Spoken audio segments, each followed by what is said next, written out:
Today you're going to hear a story from Shannon Anwar. It was her own mountaintop experience, just as Jesus and the disciples experienced during the Transfiguration.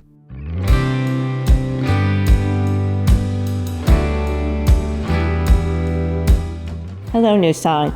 I'm here to share a story with you about a time when I met God in a very powerful and unexpected place. In 2019, I was in my second semester of clinical pastoral education. As part of my training, I was asked to volunteer as a hospital chaplain 200 hours per semester. In the beginning, I remember being nervous that someone was going to die and I wasn't going to know what to do.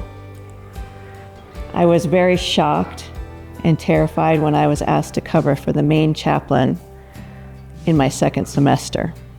That meant I would be the only chaplain on duty the following Friday. I always pray on the way to the hospital, and I ask God to help and guide me and to work in me and through me. And that day my fears were faced immediately. I was asked to do 2 end-of-life prayers, and God guided me through them both. Later that afternoon, I walked into the office and I saw a message from labor and delivery, and I knew exactly what that meant. It had always been my worst fear that a baby would die when I was at the hospital alone. I gathered my baptismal kit and my prayers, and I prayed like I had never prayed before, begging God to help me through this and to help this family. I had never even been to labor and delivery. I don't remember how I got there. I know that God carried me. When I got there, the nurse was waiting at the door for me. She told me the baby had been fine a week earlier and that the family had 2 small children at home waiting for their baby brother. She also told me the baby's name.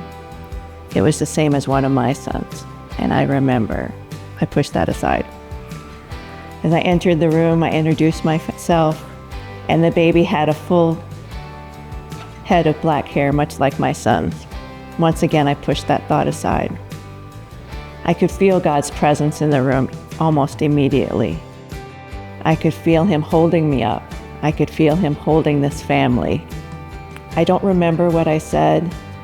It was like time slowed way down, like I was watching from above. It was almost like an out-of-body experience. I baptized the baby, I anointed him with oil, and I prayed with the family. I remember feeling a strong need to hold on to this family. I remember the father crying as I was praying, and I'll never forget that noise. I tried my best to be strong, but I heard my voice crack when I said the baby's name. I don't remember how I got back to the office, but I remember when I got there, once again I prayed like I had never prayed before. I thanked God for being with me and with this family in their darkest hour. You know, I always say that God shows up in big ways at the hospital, and He certainly did show up that day. I had a front row seat watching Him in action, and it was very powerful.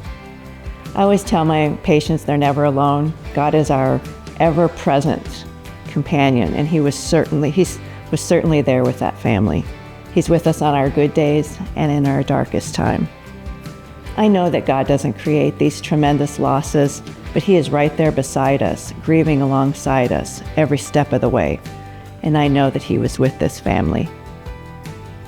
I wish I could say it was my last heartbreaking experience that God helped me through, but it wasn't. But I will tell you that He has been my constant companion. He has been with me in every patient that I visit since then, and I am so grateful. Thank you.